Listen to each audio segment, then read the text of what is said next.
Hey guys, what's up? Today's podcast is brought to you by Audible. Get a free audiobook download and 30-day free trial at audibletrial.com/eggs-show. That's EGGSSHOW. Audible has more than 180,000 titles to choose from for your iPhone, Android, Kindle, or just about any device you can imagine. As Eggs listeners, you can download a free audiobook today by visiting audibletrial.com/eggs-show. Bang ding ding, trademark. He come out 6'7" tall. Bang ding ding, 1 inch tall. Bang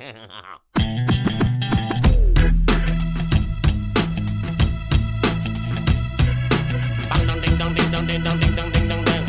It is a perfect day. Woke up to the sound of the garbage truck again. Upstairs neighbor's toilet's leaking on my head. Cars broke down, I missed the bus, there runs a 10. I had a feeling this was a day to stay in bed. I finally left my pad right on the jumper's cloud roof. A police officer pulled out his gun and said, I said, sir, you got the wrong guy. I guess it's just the perfect day. It's just the perfect day. Na, na, na, na,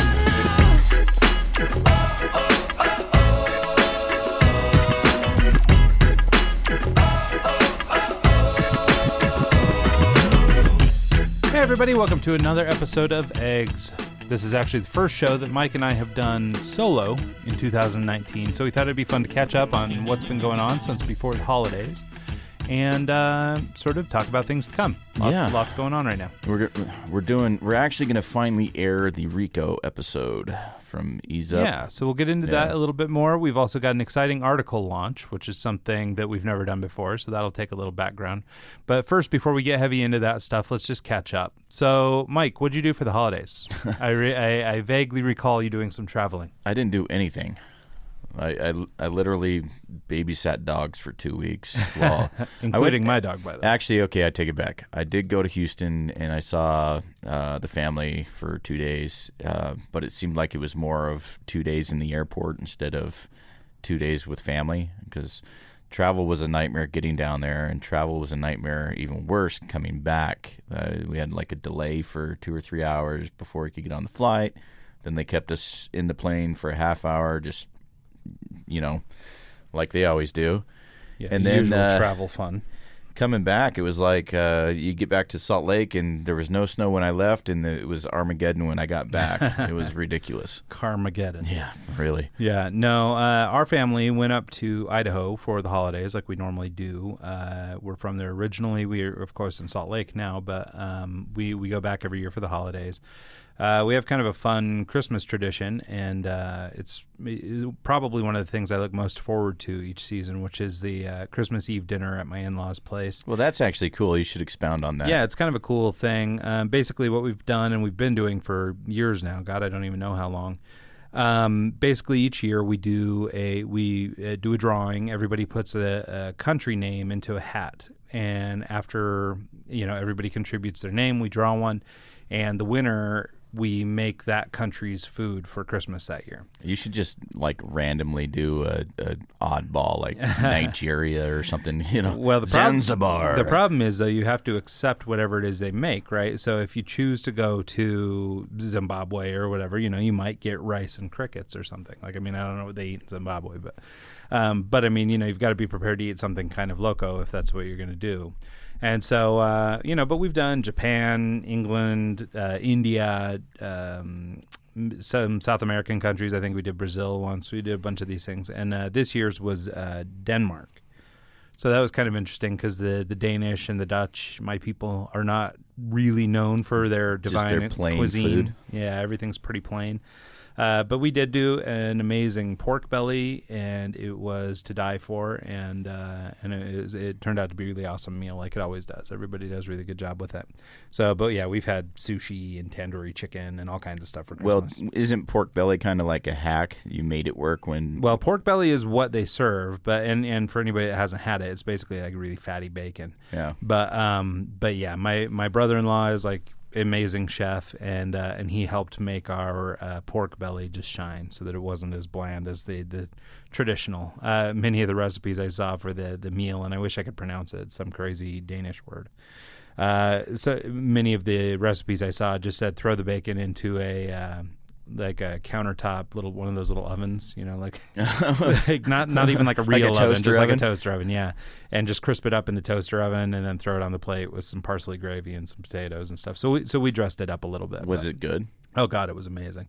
Yeah. The pork belly was so good. In fact, from Pocatello, right after the holidays on the 26th, we traveled up to Island Park, which is sort of northern Idaho. Well, I guess not northern Idaho. It's sort of central Idaho, but about as far Almost to far Wyoming, east as right? you can get.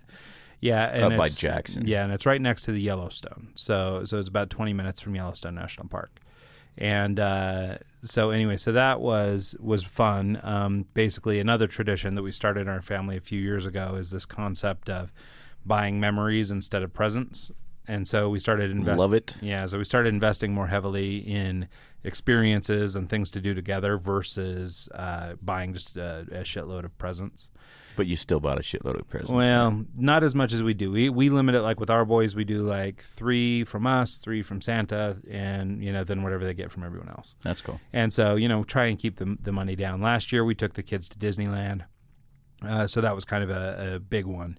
This year, kind of a letdown versus Disneyland, but we went I up. tell you what, I would much rather go to Island Park than Disneyland. Me too, anytime. But so we went up there, and it was just beautiful. We rented a big house on the lake up there. There's a thing called Bill's Island, and so we're out on this island in the middle of the reservoir, and just got to hang out there for about 6 days or 7 days. All in said, it was beautiful. Lots of snow. We rented snow machines for a couple days, so we went out and did some riding, and that was pretty fun. I haven't been on a snow machine in years. I've never been on one. Yeah, my family growing up owned a snow machine shop. So when I was young, I used to ride them quite a bit, and I have cousins who are professional riders and stuff like that. But I hadn't been on one in probably 15 years or so. And so that was kind of fun, taking my boys out on snow machines and doing all this backcountry riding in Island Park. And it's really cool. They have like almost like an underground, not literally underground, but not well-known backcountry highway system.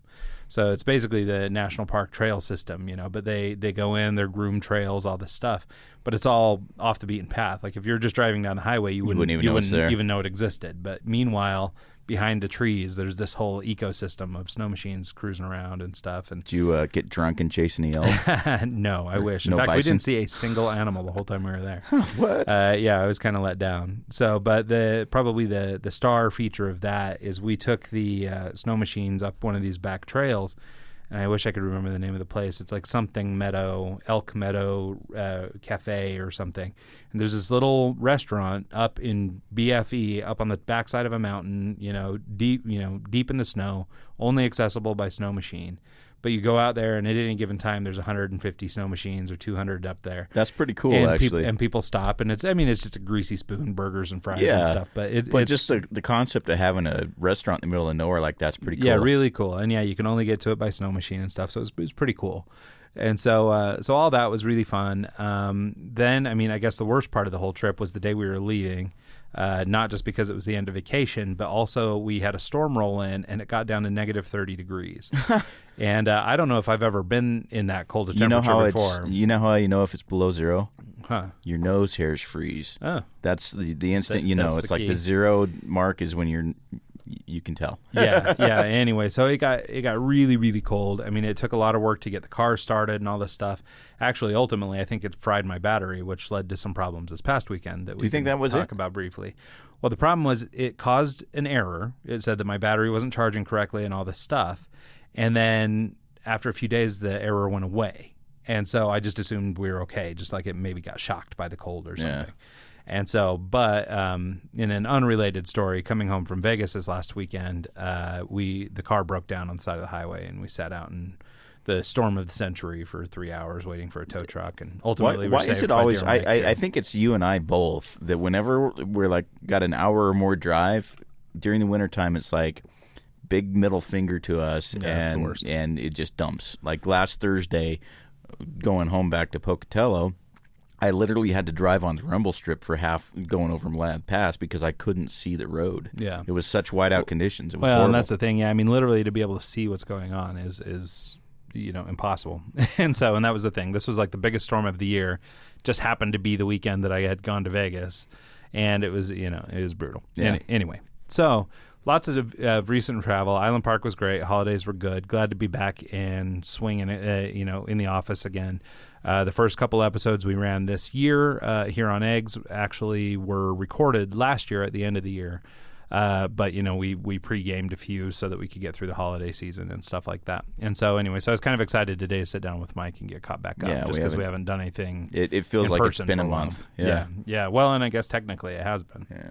So anyway, so I guess another thing, I don't know if you want to get into it, but Mike has been fighting with Pro Tools, which is kind of a funny thing to talk about. Yeah. It's an interesting catch-up because he spent the last month talking, bitching about Pro Tools. Well, so Pro Tools, back in the day, I spent $500-$600 on Pro Well, and Tools for 10. anybody who doesn't know, Pro Tools is like audio editing software. Yeah, So it's like industry standard for any kind of recording studio is Pro Tools. Right.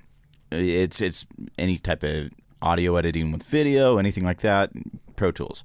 Back in the day, when I was in college, I bought a legit, the $500-$600 copy of Pro Tools 10, and I worked on the operating system at the time. I don't even know what it was, but it was OS X 2 or 3, something. a long time ago. Probably a cat's name. Yeah. So I spent $500-$600 on that. Then I spent another $1,500 to $2,000 buying a Control 24, which is it's a big mixer with 24 channels. It automates the software process where as you're mixing down the audio, you can use faders. And bought that. And Pro Tools, they're essentially a bunch of assholes. They don't have any customer support. With the Control 24, they stopped updating drivers for the new operating system. So essentially, I hate that. It's you buy this. If I were to have bought it new, it would have been like $6,000-$7,000 for that thing. I bought it used, paid around $2,000 for it, and then within a year, later, I it's can't even obsolete. use it because the operating system updated, and you can't use it with the new operating Well, and system. I understand that things advance and technology moves and stuff Yeah, like that. but it's to a patch. immediately It's literally a patch. All they Yeah. have to do is like update a little driver for it, and it'll work. Well, and that's the thing, to sort of like actually kill hardware. Yeah. Is insane. Well, they kill it on purpose, so you have to go and buy another one. And I give them a little bit of credit. They did give you like a rebate if you turned it in to buy a new one. Right. But I don't want to drop Which another I'm sure- $4,000. Yeah, which I'm also sure that the sound card or the mixer company, the people who produced it, are probably thrilled to take they love it. back Yeah. billions of those things. Well, I want to start a side business and have a software guy write the actual drivers for it patches. and then sell the patch because you'd probably there's I don't make know, a bunch of money in the business. 10 other people might use it. But so the other day I signed up for Pro Tools about 2 or 3 months ago. They have a subscription base now where you can download it and use it, kind of like the Adobe Creative Suite, Cloud, kind of like that's that. familiar, yeah.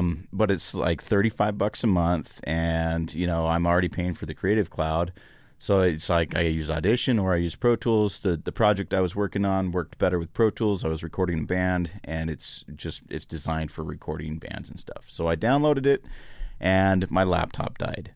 So now I went and bought a new laptop.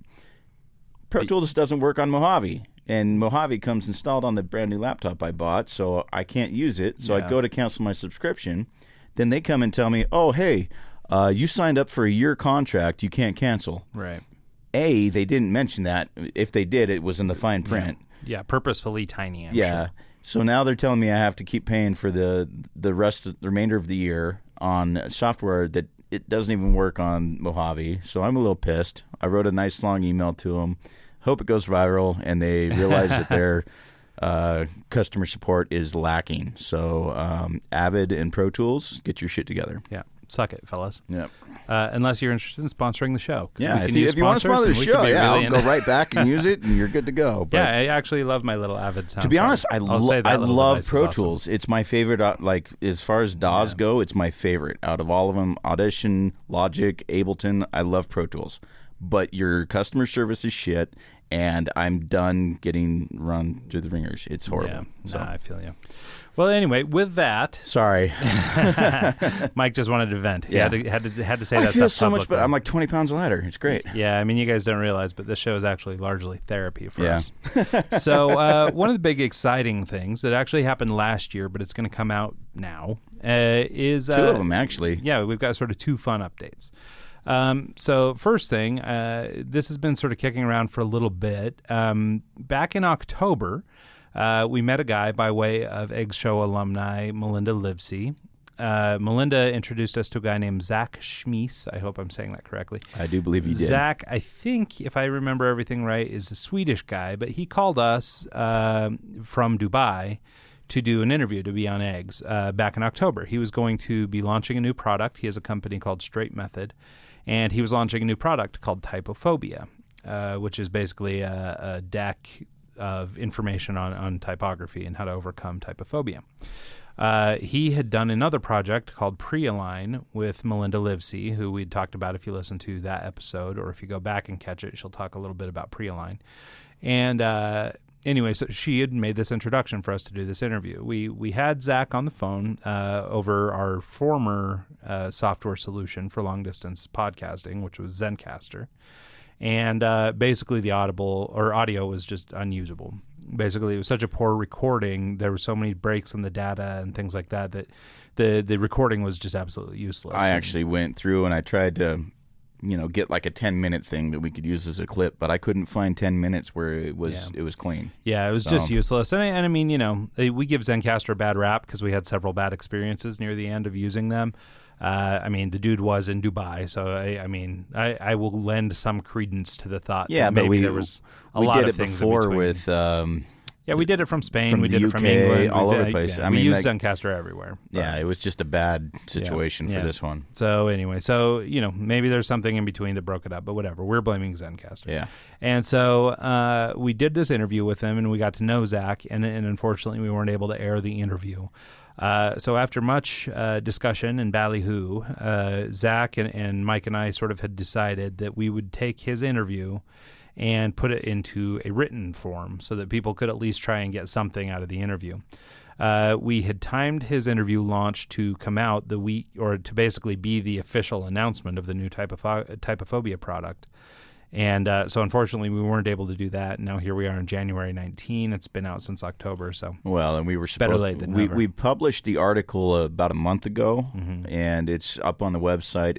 It's in a new section called the Carton, right? Yep. So basically what we did, in order to accommodate this article, because Eggs being largely a podcast, we didn't have a platform set up for doing written word.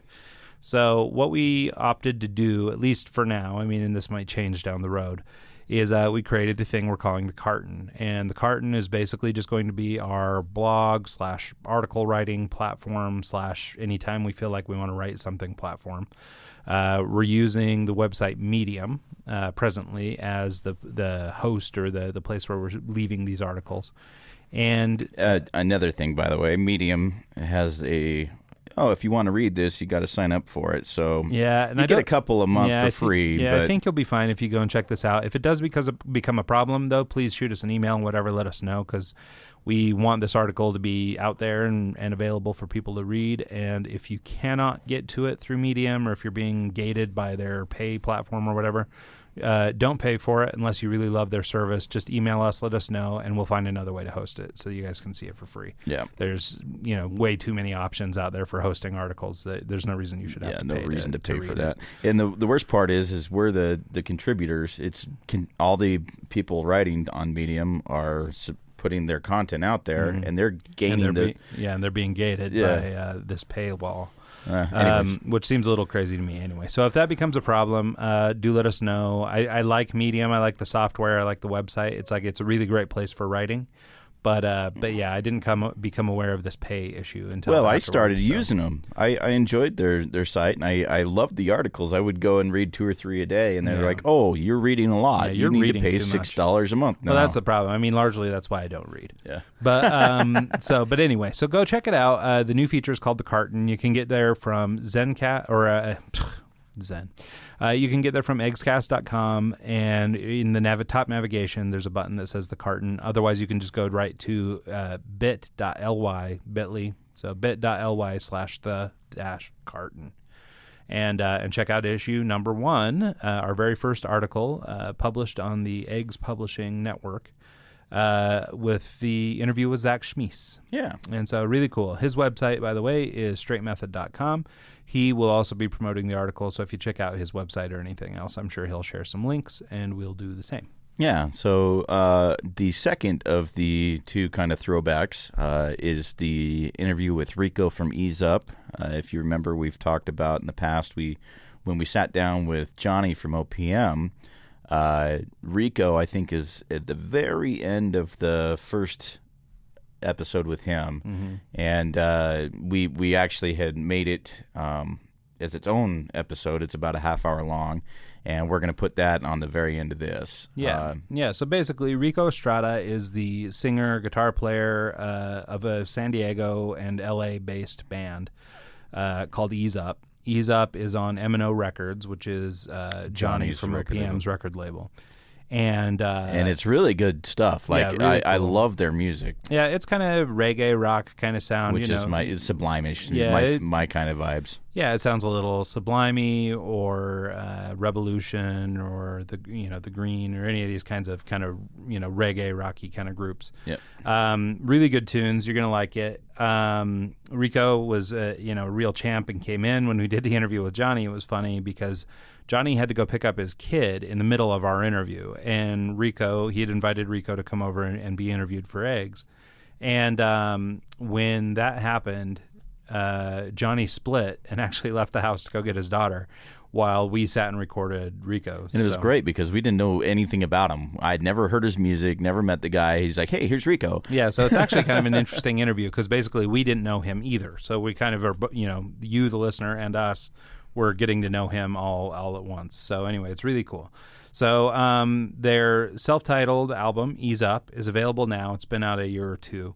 And it's really great. Definitely worth a listen. You can actually find him on our Spotify playlist. So yep, you can check them out there, which you can get to through eggscast.com. And they have some new music coming soon on M&O Records. I imagine through them and through Johnny, we can probably get access to something as soon as it's ready. So in the meantime, check them up, easeupmusic.net. Once again, our guest is Rico Estrada, the singer of Ease Up. And so here in just a moment, we've just got one last little item of business to go over. And then we'll play that interview for you in its entirety. It's about 25 minutes long, something like that. It's well worth the listen. So the last thing we wanted to do is just sort of highlight some of the guests coming up. We've only got a few more minutes here, so I want to get through a couple of these names. I'm not sure in which order they will actually air, but we have some exciting people coming up, and so just as a tease, we want to tickle your ass with a feather, and get you guys coming back for more. So coming up, we've got Dr. Jennifer Weiss. She is an orthopedic surgeon and an advocate for women in the medical field. It'll be really interesting to have a conversation with her. We've never had anybody in the medical field on. Yeah, I'm going to have to study up on orthopedics so I can drop some keywords. Well, yeah, no, I'm a little nervous about the discrepancy between her knowledge and ours. I feel like there's going to be a real obvious problem.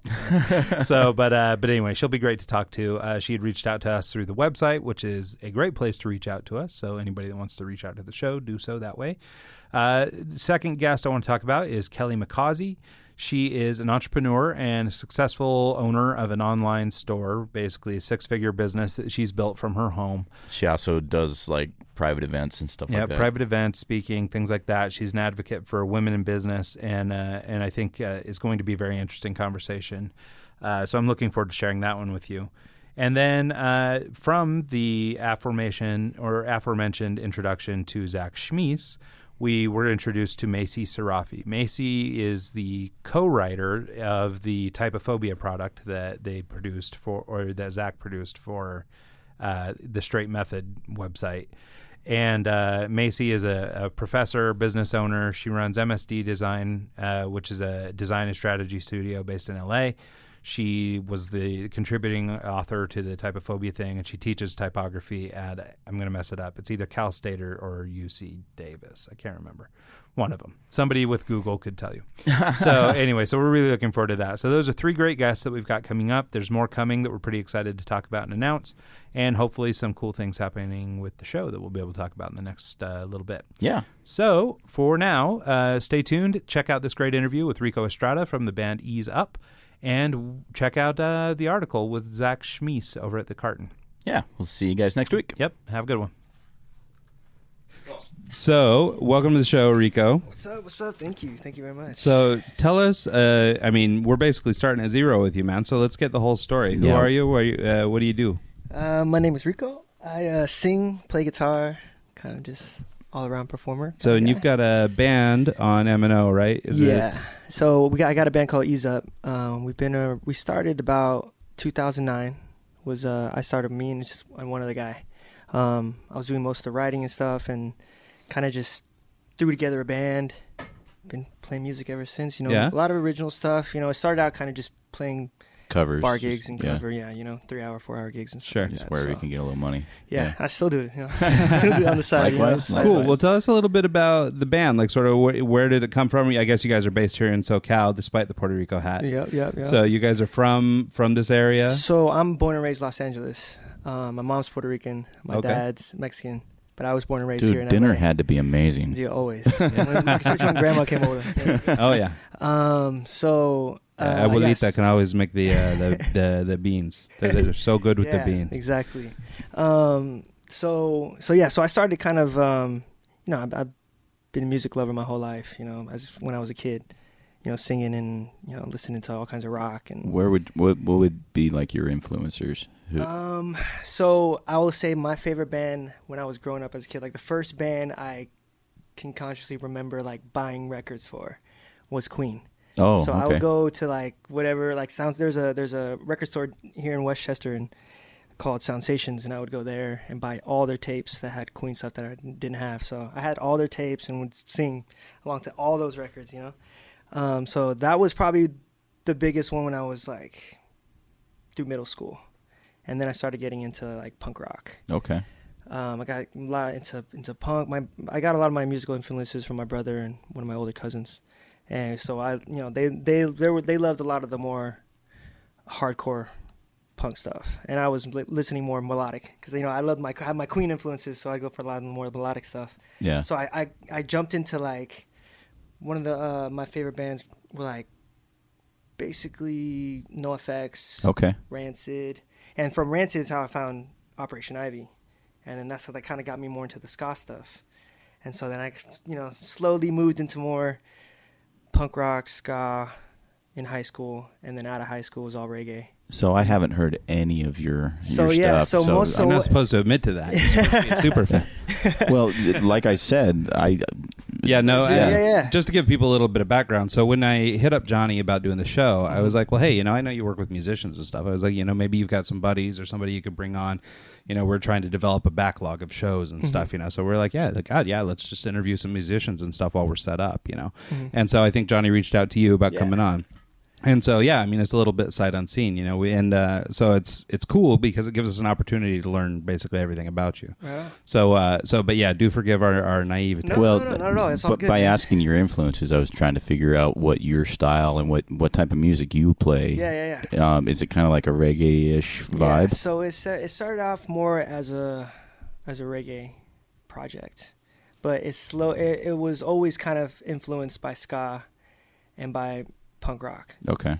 And then, so I started. So it's mostly that's what I'd say. It's more ska, punk, reggae with the reggae influence. Cool. But we don't play anything very traditional. It's all pretty California SoCal vibe. Which is my favorite. I love it. I love it, man. Yeah, I could listen to it all day. It's among my favorite genres. I have heard, I think maybe one single. You guys just put out an EP kind of recently, right? Yeah. So I guess, though, maybe before we get there, how did you come to know Johnny? How did you put together the relationship so Johnny, with them? So I have a friend, his name is Moises. He sings in a band called Tomorrow's Bad Seeds. And he was working with Johnny on this other project that he was in called Life.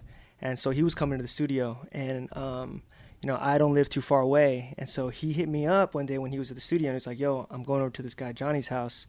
You should come check out his studio. I was like, cool, yeah, I'm down. And so I cruised over. It was only like 10 minutes away.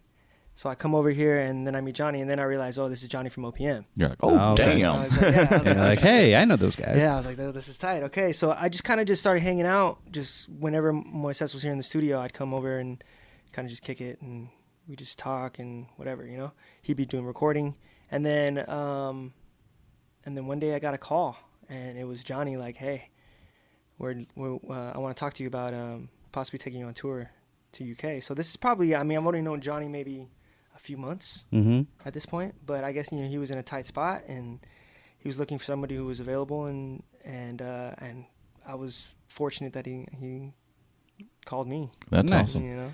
That's So cool.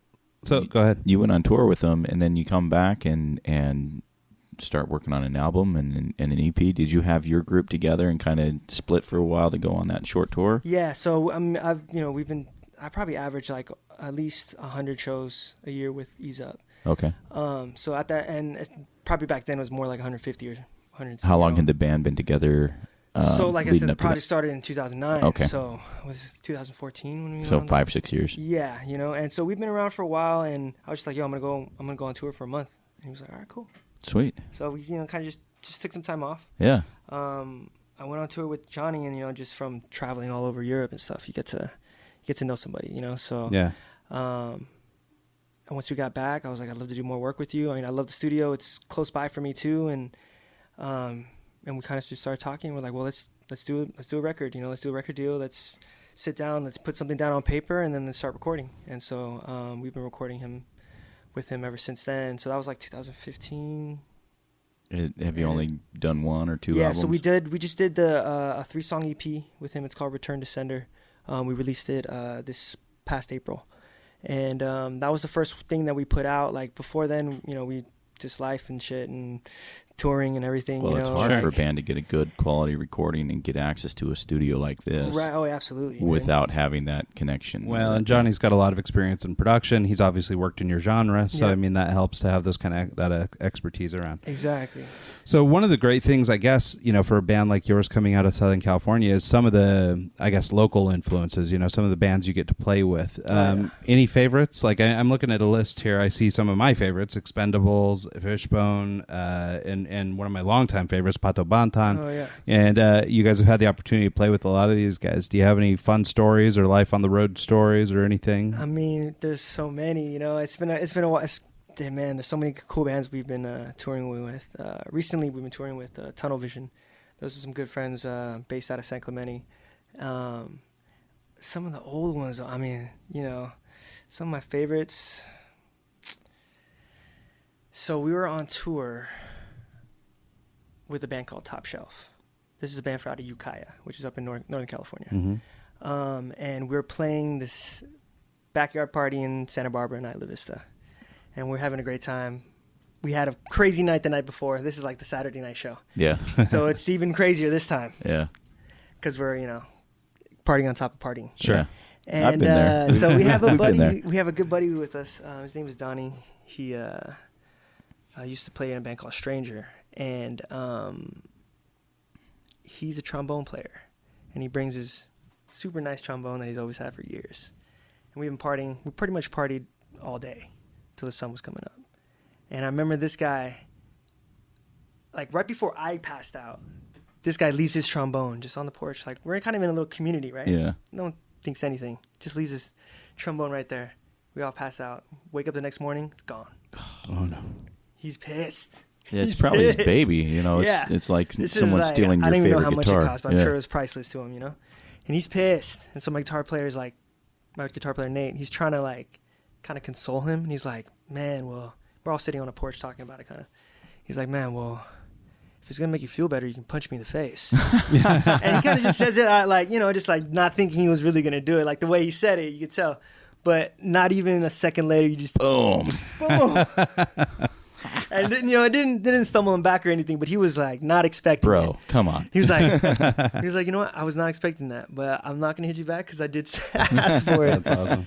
And of course, that's when we're all hungover, so it A little headache on top didn't help. Man, there's too many stories, bro. Like, Yeah, no, it's a tough question. I know, and well, and especially because you've been in in the game for a little while now. You start to amass a lot of stories.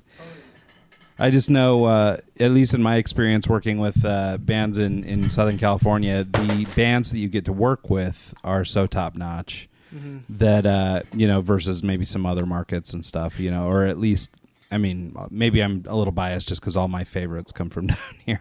So, but it's, I guess, running in the same circle as you. These are the same guys that I know as well. Yeah. So I have to ask. I'm sure not. It's not going to be the answer I want, but are you related at all to Eric Estrada? No. No? I know. I've been asked that. I mean, I'm not going to lie. You 4 kind of look million like him. times. You look like a young Eric Estrada. But I won't lie, and I'll tell you that it definitely has gotten me laid before. Just assume, you're like, I'll play this one. Yeah, you could be a young Eric Estrada. I love it. Well, I grew up in the '80s and stuff. Oh, I mean, man, Chips dude, was a I big love part of my Chips, life, bro. man. I used That was to my grow- jam. Yeah. Well, you got the look going on, I too. know, right? Yeah. It's funny, dude. People ask me like, dude, are you growing that for? What was it? The Super Troopers? Yeah. Grandma Thorne or whatever. Like, Yeah. You look like that guy. Halloween costume Yeah. for 10 years in a Totally, row. right? Yeah, Rico's got a little bit of a cop stash going on. It's pretty great. I love it. Yeah. So I guess maybe let's talk a little bit about the music. Let's talk about the latest EP, some of the maybe inspiration behind it, and anything you'd like to share about that. Right on. Well, it's called Return to Sender. It was kind of just, we hadn't put out new music in a while, and I had these songs that I kind of just had laying around, and I was like, man, we just need to record them. And then once I met up with Johnny, I was like, well, we have our studio to do it.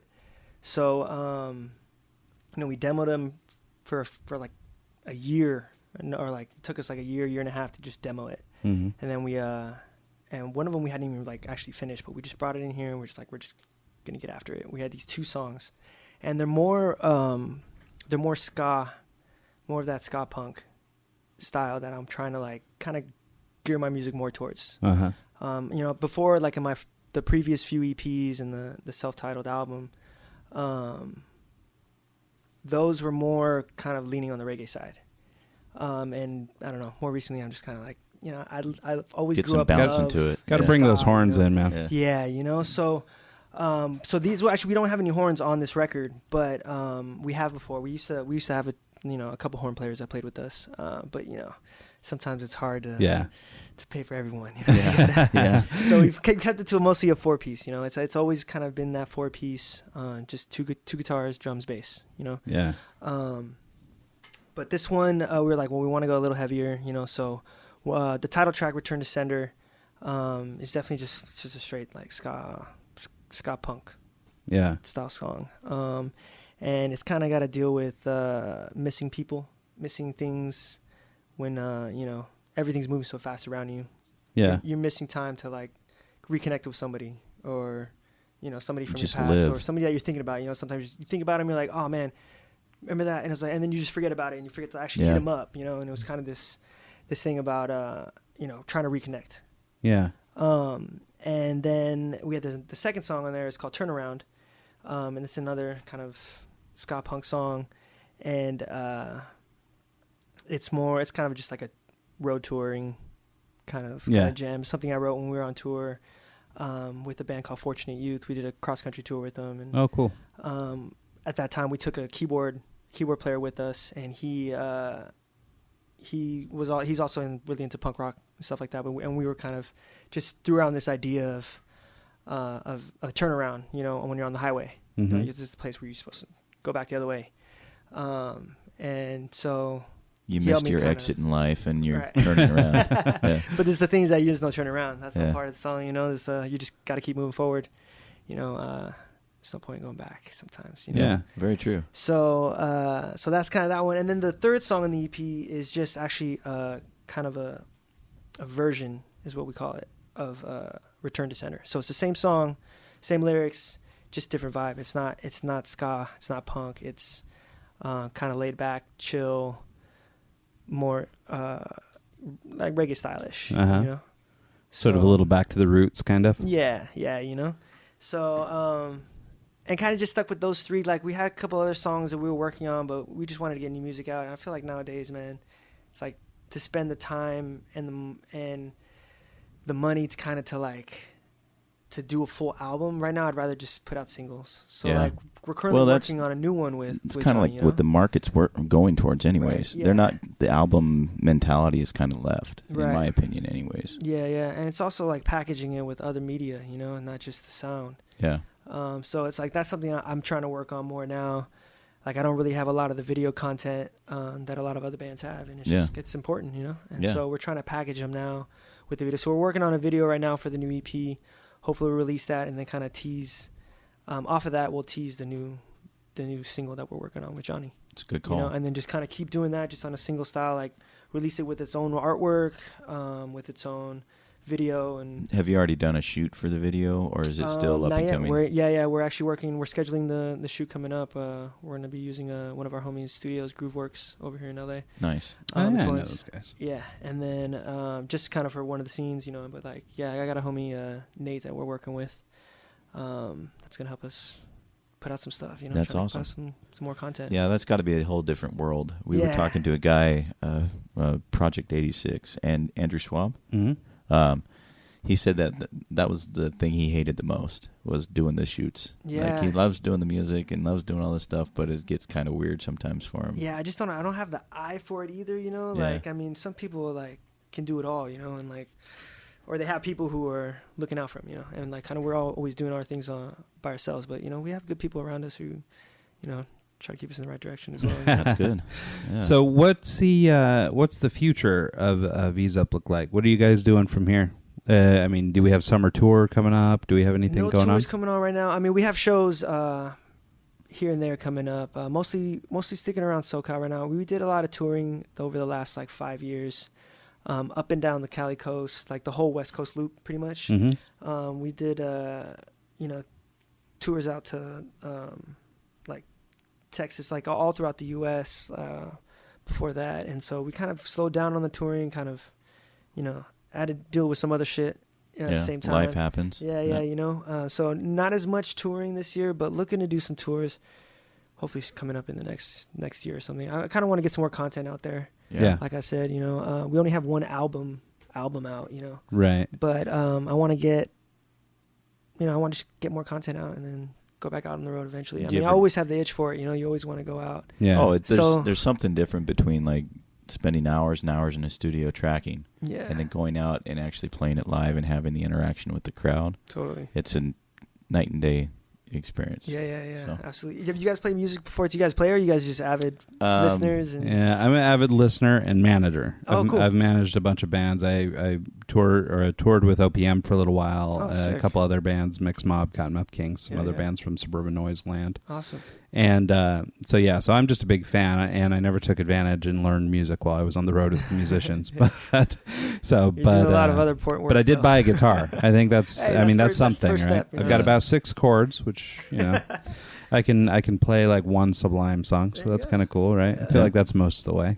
That's most everyone with the acoustic guitar that never gets used. Yeah, right. I'm a DJ, Okay. but I started off playing classical piano when I was a kid, and I think that the classical side of things it's awesome, but I think it stifles your creativity because you're spending so much time learning.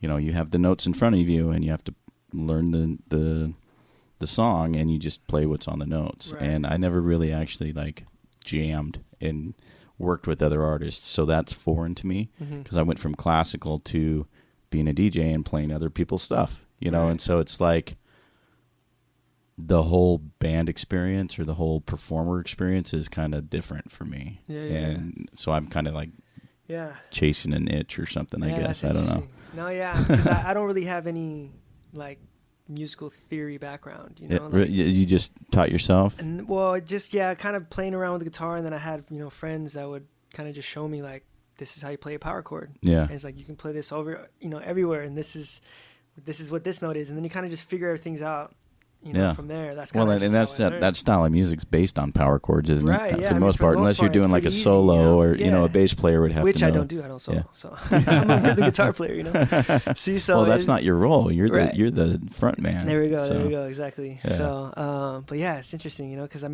but part of me wishes I had more of that musical theory. Yeah, me too. I mean, like I went back to school for audio engineering. Like this is kind of my land that I want to go to.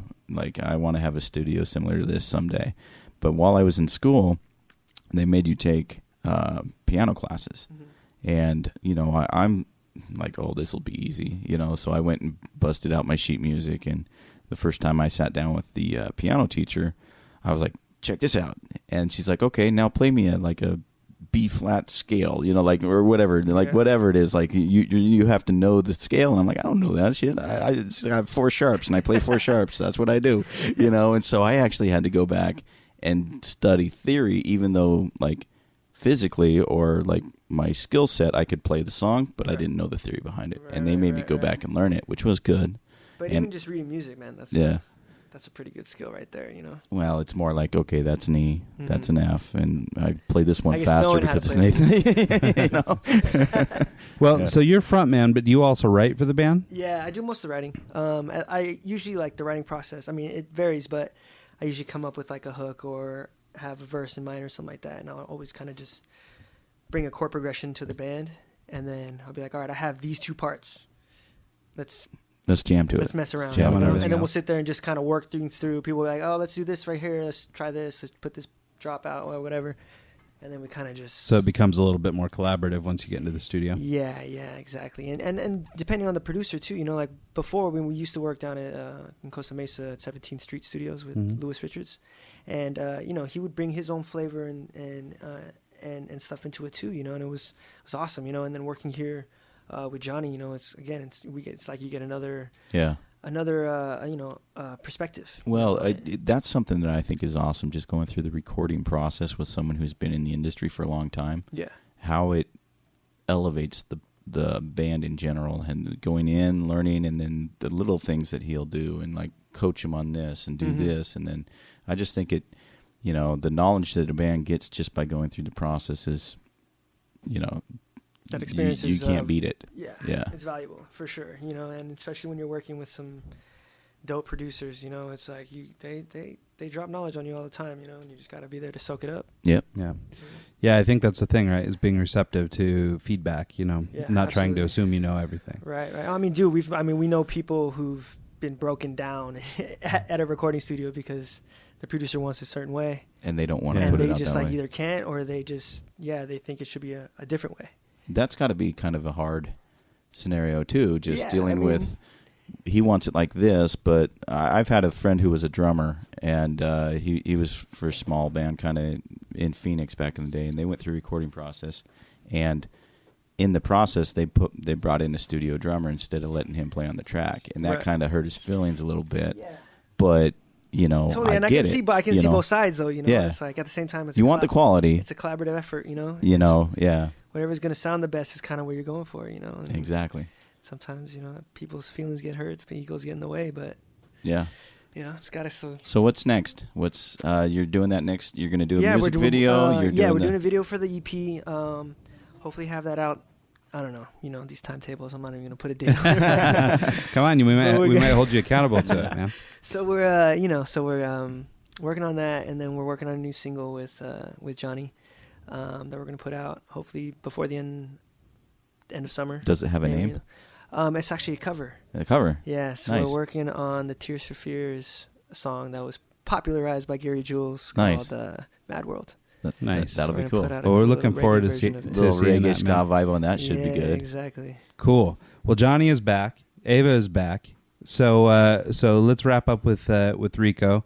The website is easeupmusic.net. The new single is out. Remind me the name. Return to Sender. Return to Sender. And it's definitely worth checking out. We'll be listening to it. I got a long-ass ride home in the car tomorrow. Yeah. So I will be listening to it tomorrow in the car, and I will report back. Yep. And I'll listen to it on my flight, and then I'll report back and compare notes. So, but we'll make sure we get some information about the band and everything in the show notes so people can follow appreciate you guys along. having me, man. And we'll tag you up and everything. Right so, on, brother. but thanks for taking the time, Rico. Glad to meet you, and Nice to meet you as well. and glad to have you on the show. Yeah, we'll try to have to link up whenever. I would love to see you guys sometime. Yeah, when we're in your city, we'll link up. If you're ever in like the Salt Lake area, hit him cool. up. Yep, Salt Lake, Seattle area. Let me know. Awesome. I'm there quite frequently. Yeah, so. we played many times at the Nectar. Oh, dude, Nectar's dope. Yeah, that's a great spot. That's one of my favorite venues. Yeah. So cool. Well, and even if you're just looking for shows, if you're coming through Salt Lake or whatever, I can help you with some of that stuff too. So I should play in a wedding out there. yeah, there you go. That'd be the move, man. Next month, I think. So Yeah? I'll hit you up when I What go. city? Yeah, dude, hit me up. Tahoe, I think. Tahoe's nice. Yeah. Yeah. Nice, cool, man. Well, thanks so much, Rico. Really appreciate your time, brother. Cool, man. Nice to meet you. Nice to meet you too, bro. And I mean, even though you're not related to Eric Estrada, And you got the look. You'll always be related to Eric Estrada to me. Yeah. Appreciate it, man. You guys have a good rest take of your care, day. brother. Yeah.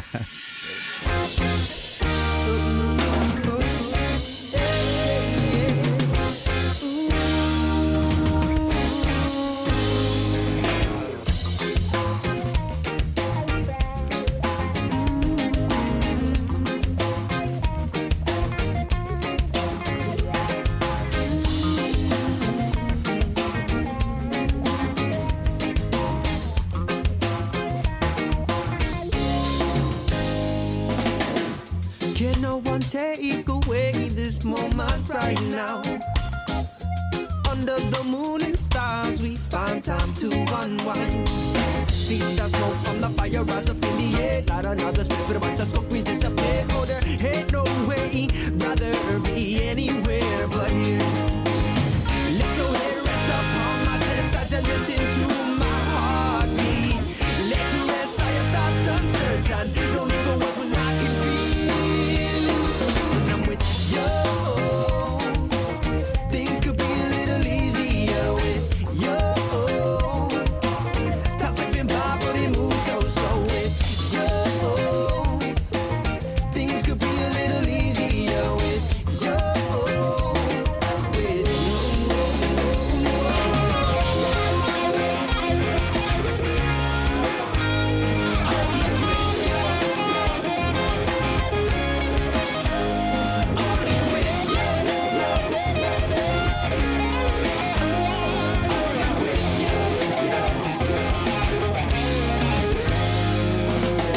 It's so easy to forget the pain and the stress that's turning me upside down. When I look into your eyes, no things will be alright. Gonna make it if we try. Keep on holding me tight and don't let go till we see the sun rising over the ocean. Girl, we'll keep on flying. Don't say no till we see the sun rising over the mountain. Girl, let's keep on climbing.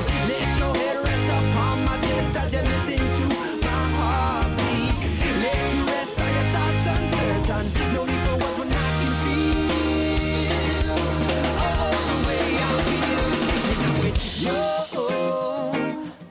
Things could be a little easier with you. Top slipping by, but it moves so with you. Things could be a little easier with you.